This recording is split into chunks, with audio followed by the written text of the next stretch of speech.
Good afternoon, fight fans and boxing degenerates alike. This is Slava Koza from BoxingConfidential.com. Today is my dangerous duty to do this interview with former two-time heavyweight champion Shannon Briggs. All right. Hey, what's up, man? Shannon? Shalom, how you doing? All right, man. Well, first thing I want to ask you is, what happened with the fight yesterday? You were supposed to have a fight on February 2nd. Someone went down. Toney Barrett had to take your place? Nah. That was a misunderstanding, actually.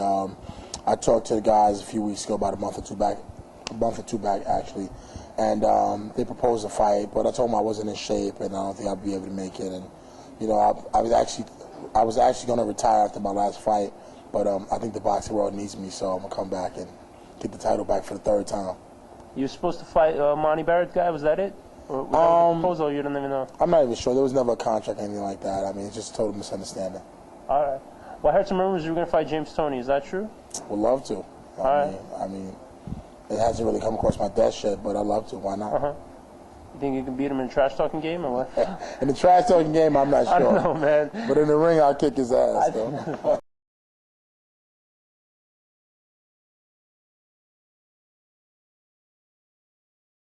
Louis. Why, man? Too big. Not a good fight for Louis. Coming off the fight with me, it was a tough fight for him. He took a lot of big shots. Knocked out 1 second left in the fight. I think he needed some tune-up fights to come back in. And this is a big guy. He would have to box this guy. He'd have to definitely outbox this guy to win the fight. I got you. And you don't think he can take a decision in Germany, right? I don't think he can take a decision in Germany. I think they consider him like American. He's been here so long. It's not a good fight for him.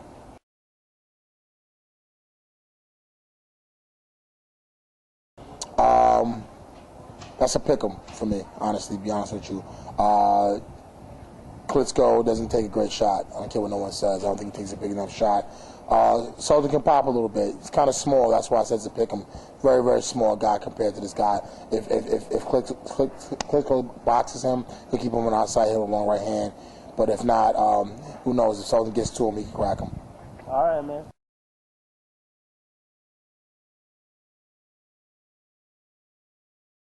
That's another pick'em for me, man. This guy is Maskav is a tremendous right-hand puncher.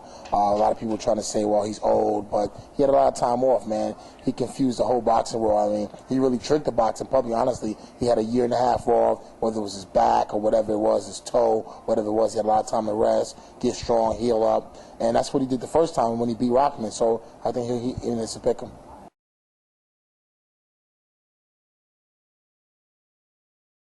All right, man. Well, let me ask you this. Two of your former opponents, right? George Foreman, Lennox Lewis. Power comparison. Different type of punchers. Foreman was the type of puncher that, I mean, really hurt you bad. Lennox, to me, was a thudding type puncher who his punches just wasn't. Just a different type of hard. Foreman was incredibly hard puncher. Even at that age, I mean, like when you fought him, he wasn't. Yeah. I mean, people talk about his age, but you remember he knocked out Michael Moore.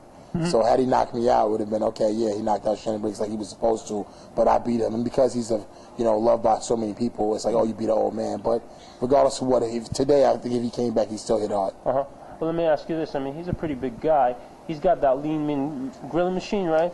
He's a little big for that, no? I mean, like for a lean machine there, no? I'm telling you, man, I'm coming out with the retirement grill to retire his grill.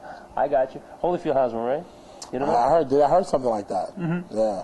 I'm actually coming out with a milkshake maker. I'm getting so fat these days. Really, man? That's right. All right, you want to give us some plugs, some info on that? No? No, not right now. I don't want to, let the cat out of the bag.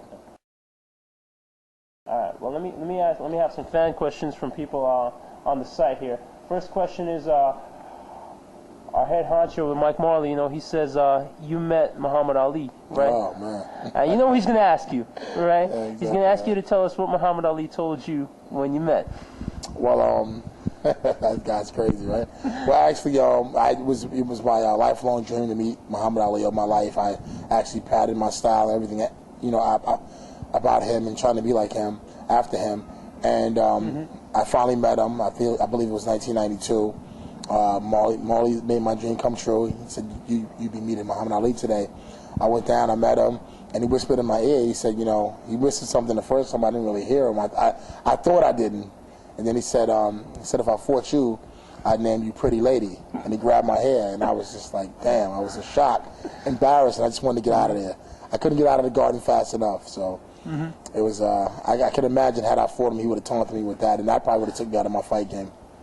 You really, I mean, like, I don't understand why you were embarrassed by that, man. I mean, it was just a shock. I mean, this is Muhammad Ali, and it was at a time when, people said, oh, he didn't speak much or whatever, but he conjured up the words and said, if he fought me, he called me Pretty Lady, and it was just a shock, Here I was with the greatest, and he nicknamed me. And looking back now, it's an honor, and it was something great, looking back in retrospect. But at the time, I was a young kid, and I was just like, damn, I was embarrassed. I turned red. When was that? How many years 1992, wow. 1992? Yeah. That shit, man. And, what Mike tells me is he also, when you were younger, you had to sleep in the subway, right? So what I want to ask you is, compare that moment, like when from the days when you had to do shit like that, like you had to sleep in the subway. Compare that moment to when you met Muhammad Ali. Oh, it was like I said, it was a dream come true for me to finally to meet Ali and to it was a guy I patterned my career after, my style to that point, and a guy I could only dream about. Me, it's like meeting God to me. I never thought that, even though I was boxing, that I'd ever actually see him in person. So to meet him was unbelievable. It was an honor. I got a lot of disbelief going on at the time. Yeah, and that's what I'm really trying to ask is, you had a hard life, so that shit like that, in the subway and whatnot, and then the day comes when you meet Muhammad Ali, Yeah, you kind of feel like you really made it, and wow, you look back, my time as being homeless as a teenager was the point in which made me who I am. People, say, wow, it was rough. Yeah, it was very rough looking back. But at the time, you don't look at it like, oh, it's so bad that, I want to jump off a bridge. You're like, this is what it is day to day. This is the life I'm living. So you're just trying to cope with it and do what you got to do. And, I was never a weak person. So I was always able to, find a way. And the few nights that I had to sleep on the train or at a men's shelter, those were just times when, I look back, and that was like my training to make me a better person, a stronger person. Character, it was my test. To me, those were my tests, and I passed the test. I could have easily went to the Brooklyn Bridge and jumped off, or jumped in front of a train. But I said to myself, it's hills and valleys, and I was at that time I was in the valley. Then I made it to the hills. So. All right. Now, Cubano immigrant Tony Montana wannabe Rick Lois wants to know about you running with half the fucking Miami Hurricanes football team there, right? Do you think some people have suicide wishes, or are they just that stupid? I think a lot of people want to get paid, man. They want to get money, so it's hard out here. It's a recession, about to be a depression. So a lot of people say, you know what? Damn, I'll take one of those blows if I can get $1 million. So some people put their jaw on the line, but it happened. That was a case of some kids. Playing with a grown man, and honestly, I lost all around the board. I had to give, I lost a $2 million lawsuit. It's something I'll be hanging over my head for the rest of my life. So I'm not proud of it. I feel like, I wish that never happened. I know I didn't start the situation. I know that I was somewhat of a victim. Had I been not Shannon Briggs and not be able to defend myself, who knows what could have happened. Honestly, I think I might have been dead if I wasn't as strong as I am. And then I look at the fact that, I could have killed the guy. And then if I would have killed this person, I'd be in jail for the rest of my life. And I wouldn't be doing this interview with you. I wouldn't have the family that I have. I wouldn't have the home, and I wouldn't have anything I have. So, I give my blessings, thank my blessings for that. I got you. Man. All right. Well, this question comes from another internet fan. A lot of people on the internet, they know you as Pineapple Head. So my question to you is, how would you like to respond there?